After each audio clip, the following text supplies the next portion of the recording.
कहानी ऐसे खत्म हुई कि लोग रोने लगे तालियां बजाते। ये कहानी आज खत्म हुई है पत्रकार कमाल खान के जाने से। हिंदी पत्रकारिता को जानने वाले, हिंदी पत्रकारिता को चाहने वाले लोगों के लिए एक बहुत बड़ी क्षति है, एक गहरा सदमा है। कमाल खान वाकई में एक कमाल के पत्रकार थे। अगर किसी फील्ड रिपोर्टर का दर्जा स्टूडियो में बैठे एंकर से भी ज़्यादा हो तो आप समझ सकते हैं कि उनकी पत्रकारिता कैसी रही होगी। लोग कहते हैं कि मुस्कुराइए कि आप लखनऊ में हैं, लेकिन आज दुनिया कह रही है कि आप रोइए कि आप लखनऊ में हैं। क्योंकि लखनऊ की पहचान हमारे कमाल खान हमारे बीच नहीं रहे। लखनवी तहजीब की पहचान, लखनवी शेरो शायरी की पहचान नवाब कमाल खान हमारे बीच नहीं रहे। 62 की उम्र कोई ऐसी उम्र नहीं होती जिसमें कमाल खान हमें इस कदर छोड़कर चले गए। उनकी पत्रकारिता में जो शालीनता थी, उनकी पत्रकारिता में जो संवेदना थी, उनकी पत्रकारिता में जो गहरापन था, उनकी पत्रकारिता में जो मुद्दों की समझ थी, उनकी पत्रकारिता में जो संतुलन था, वो दुर्लभ है आज के दौर में, जब चंद चांदी के सिक्कों के लिए पत्रकार अपना ईमान गिरवी रख देते हैं और खुद को ईमानदार समझ कहे जाने पे इसे अपमान समझते हैं।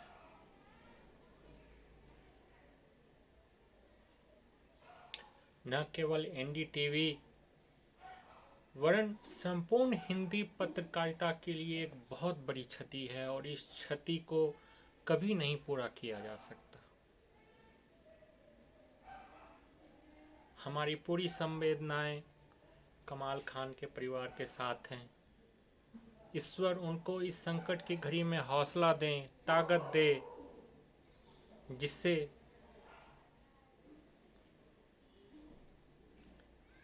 वो इस दुख से लड़ सकें।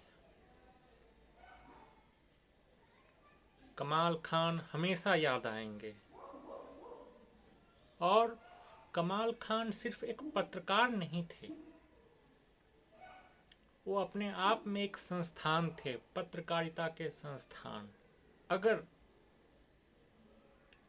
आप में पत्रकारिता सीखने की ललक है तो उसके लिए एक बीबीसी हिंदी रेडियो और एक एनडीटीवी, दो ऐसे माध्यम जिनसे आप काफ़ी कुछ बिना पत्रकारिता का कोर्स किए हुए सीख सकते थे। मुझे याद है जब बीबीसी हिंदी रेडियो हुआ करता था तो राजस्थान से नारायण राणे रिपोर्टिंग किया करते थे और नारायण राणे की भी कुछ ऐसी ही शैली थी। इसी तरह शेरो शायरी के अंदाज में वो लोगों से रूबरू हुआ करते थे और कमाल खान भी उसी अंदाज में अपनी बात कहते थे।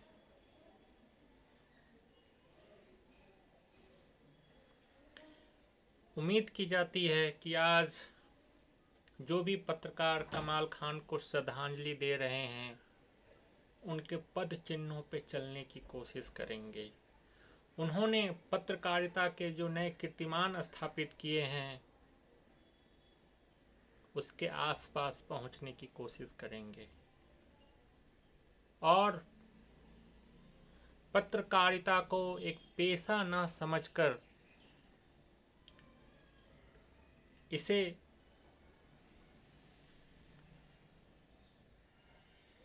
खुद को देश सेवा में लगाने का माध्यम समझेंगे, क्योंकि पत्रकार ही हैं जो लोगों को सही खबरें बताते हैं, खबरों के पीछे का सच दिखाते हैं,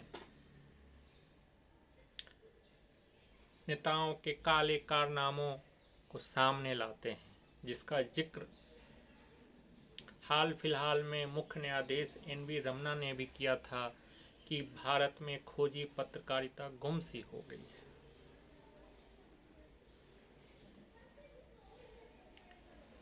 इनसे इतर हम उत्तर प्रदेश की राजनीति पे आते हैं।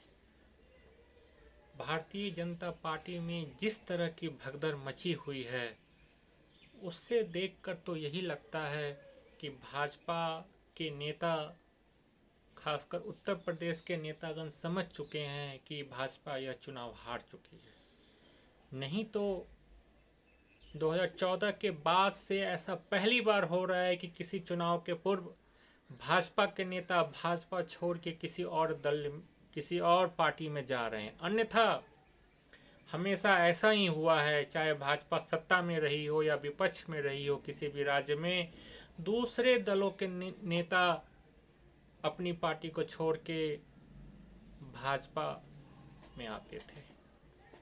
यहाँ तक कि 2014 में जो हरियाणा में विधानसभा के चुनाव हुए थे, उसमें भाजपा के जो विधायक जीत के आए थे, आधे से ज्यादा दूसरी पार्टियों के थे। हाल फिलहाल में संपन्न हुए पश्चिम बंगाल चुनाव में भी यही देखा गया। तृणमूल कांग्रेस से लगभग 1.5 दर्जन विधायक टूट के भाजपा में गए और हश्र क्या हुआ कि भाजपा चुनाव हार गई।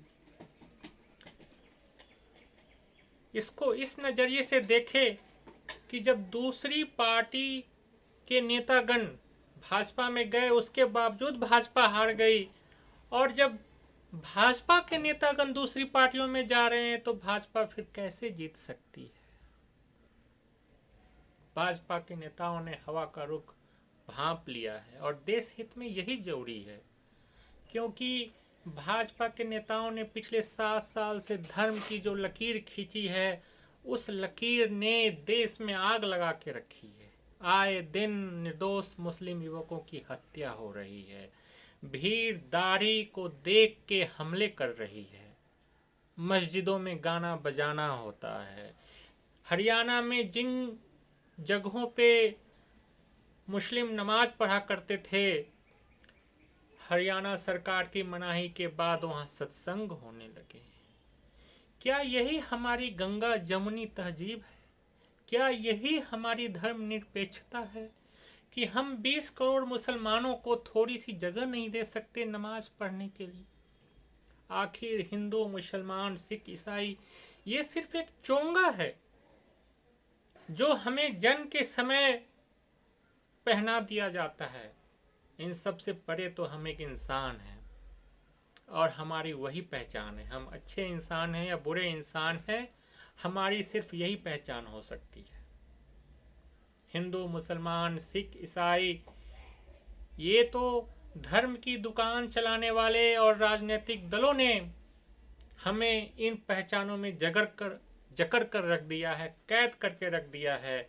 और ये पहचान इतनी बलवती हो चुकी है पिछले 7 सालों में कि इसने समाज में नफरत का जहर घोल दिया गया है। और यह न सिर्फ आपसी वैमनस्य को बढ़ा रही है, बल्कि इसने हमारी अर्थव्यवस्था को भी अच्छा खासा नुकसान पहुंचाया है। जिस देश में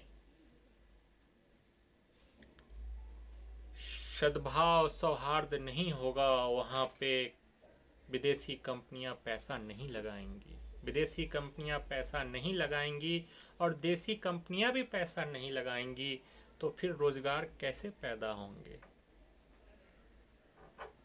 सिर्फ मुकेश अंबानी और गौतम अदानी की संपत्ति बढ़ने से तो रोजगार पैदा नहीं होंगे। और ये हम देख रहे हैं पिछले 2-3 सालों से जिस तेजी से मुकेश अंबानी और गौतम अदानी की संपत्ति बढ़ी है, उतनी ही तेजी से देश में बेरोजगार बढ़े हैं। तो आप सोच सकते हैं कि ये मोदी सरकार किन के लिए काम कर रही है, चंद पूंजीपतियों के लिए या देश के करोड़ों लोगों के लिए। और जब हम धर्म की लकीर की बात करते हैं तो जाति की लकीर की भी चर्चा होनी जरूरी है। जाति की लकीर उतनी खतरनाक नहीं है, इसके कारण समाज में हिंसा नहीं होती है। हिंसा होती है वो भी उच्च जाति वर्ग के लोगों द्वारा दलित समाज पर हमलों के रूप में होती है, जो कि बेहद ही निंदनीय है। इसकी जितनी भर्त्सना की जाए उतनी कम है। अगर देश की राजनीति को एक सही दिशा देनी है तो हमें धर्म की राजनीति के साथ साथ जाति की राजनीति को भी जड़ से उखाड़ कर फेंकना होगा। और उत्तर प्रदेश का चुनाव सही मौका है। अगर हमें हिंदू बनाम मुस्लिम की राजनीति को नकारना है तो हमें अगरा बनाम पिछड़ा की राजनीति को भी नकारना है। तभी हम सही उम्मीदवार को चुन सकते हैं, सही पार्टी को चुन सकते हैं जो राज्य और देश के भले के लिए काम करेगी। ऐसा नहीं है कि अखिलेश का पिछला शासन बहुत ही अच्छा था, उन्होंने भले ही विकास के काम किए हों, लेकिन उनकी पार्टी के गुंडों ने जो तबाही मचा के रखी थी, जो कानून व्यवस्था का संकट खड़ा किया था, वो भूले नहीं भूलता। सभी थानों में, सभी पदों पर जातिगत आधार पर लोग बैठाए गए थे, जहां उस विशेष जाति के लोगों की पूछ होती थी। उम्मीद की जाती है कि अखिलेश इस बात को समझेंगे और एक समावेशी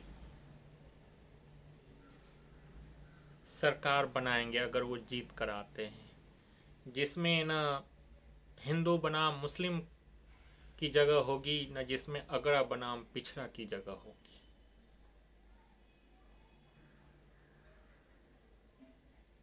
इसी के साथ अपनी बात समाप्त करूंगा। जय हिंद दोस्तों।